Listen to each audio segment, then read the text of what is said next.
Do you want to know what the best golf swing drill is that can really improve your golf game? I'm going to show exactly what it is in this next video. I'll see you soon.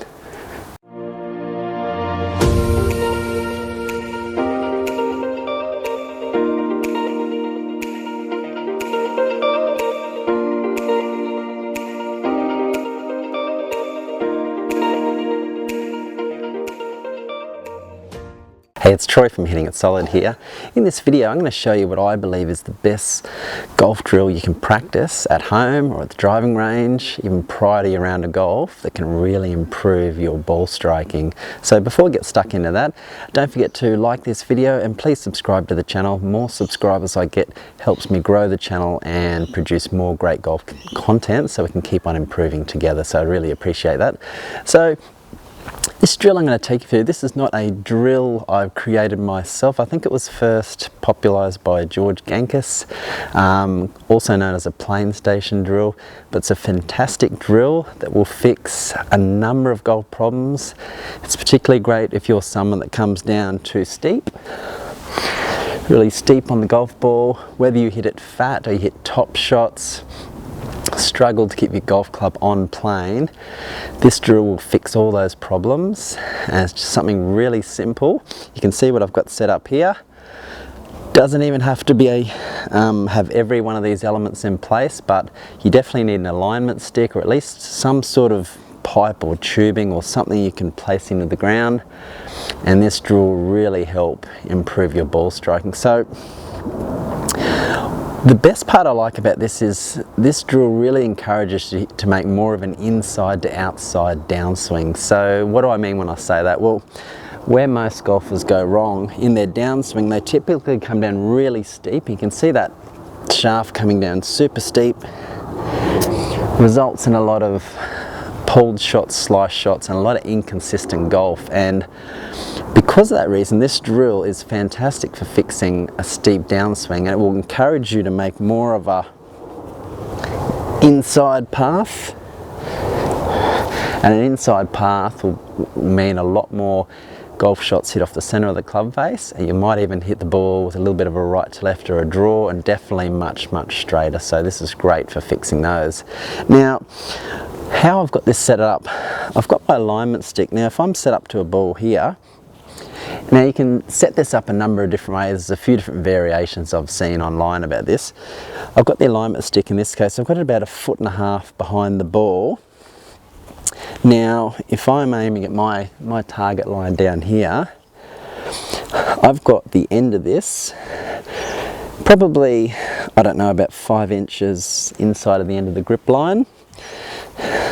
Somewhere about there. So you can see it's about this far away from the club. Now you can vary this depending on your ability.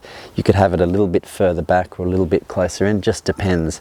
Now the height of this again depends on how hard you want to make it for yourself. When you're starting out, I'd recommend having it a lot higher, but for this example I'm going to have it right around that level there, which is probably just a little bit higher than what my plane angle is when I set up to the golf ball, and that's a pretty good place to start. So the reason this works so well is if you take, for example, your irons. Now your irons are designed to be hit with this shaft on an angle like so.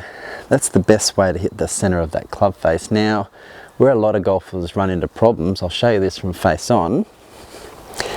When they come through to impact, this shaft gets a lot steeper like that, and when you do that, it brings into play a lot of this toe area of the club face, and that's where you get those toed shots or even fat shots. When ideally, we want this shaft to be coming through on a flatter angle so that we can maximize our chances of hitting the middle of that face. Now, your plane angle, if you like, of the shaft coming down, it will be slightly higher than what it was at setup. That's perfectly normal. It's what all the great players do. But what we don't want to do, if we're set up like this, we don't want to be coming in like this with our hands much higher than what they were at setup. We want them to be coming just above where we started and a lot flatter, and that'll increase our chances of making solid contact. So with this drill, I've also got set up a couple of shafts to give me the visualization of having more of an inside path. So what I'm trying to do is I'm aiming down the target line here. What I'm trying to do as I come down is make sure that shaft is a lot lower, gets underneath that stick. And what I'm also trying to do is trying to make sure I drop this club on the inside, and I feel like my path is more inside out, following the line of those clubs. So nice and slow, something like that. And that's the general path I'm trying to follow. Now, if you're someone that struggles with a very steep downswing over the top, you'll get instant feedback from this stick if you're still doing that wrong, because what will happen is you come down, you're just going to crash straight into it. But with this drill having that stick there, straight away you know you need to flatten things out, you know you need to shallow it and get that club underneath that. You'll have a much better downswing plane and hit the ball much more solid. Now, the best way to start off this is doing really short shots. If you're just beginning and you're someone that has a very steep downswing, I'd probably recommend having this even higher, just to make sure you're not whacking into it straight away and hurting yourself, and just doing really slow and deliberate swings. So I'll get rid of that ball. So I'd be doing it something like this, nice and slow, straight under the stick, nice and slow. And we just keep doing nice easy ones like that.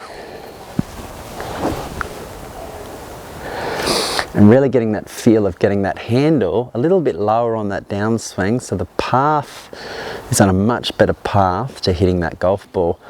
And obviously once you get better at this, you can drop this down even lower and change the position of it. You can even put an alignment stick further down the target line as another reference point to help you out. So at the driving range, take one of these with you. You can even stick it into one of those buckets to hold it up on an angle. And that's another great reference point. Just giving you that feeling in your eyes is something that you need to miss to really help you out with that downswing plane. So nice and slow. I'd recommend just coming to here and just doing little half shots. We just nicked it on the way back, but this will really help getting that whole golf swing on a much better plane. Having the shafts here, play around with the angle you want to put that on. That'll help you get more of an inside path, help you get rid of golf slices and other similar problems that you might have doing that. So give that a shot. If you have any questions or comments, please post them below. Thanks for watching the video. Don't forget to subscribe, as I said earlier. Now below this video you'll see a couple of additional links to some extra golf instruction. Make sure you check that out. That will really help you out. And once again, thanks so much for watching. I'll see you next time.